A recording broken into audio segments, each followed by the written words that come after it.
បាទសួស្តីបងប្អូនថ្ងៃនេះក៏ខ្វែ SD យើងចេញទៅច្រកព្រំដែនវៀតណាមចំនួន4ឡាំងបងប្អូន4ឡាំងវាស្មើនឹង160អប់បាទឥឡូវយើងកំពុងតែធ្វើដំណើរចេញពីរាជធានីភ្នំពេញឆ្ពោះទៅព្រំដែនវៀតណាមហើយបាទឥឡូវយើងមកដល់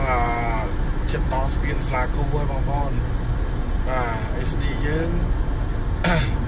ចេញគ្រប់ច្រកគ្រប់ខេត្តបងប្អូនបាទនៅខាងក្រោយហ្នឹងបាទនេះស្មាត់បាទដើម្បីដឹកជូនអតិថិជនគ្រប់ទីកន្លែងទាំងអស់បាទ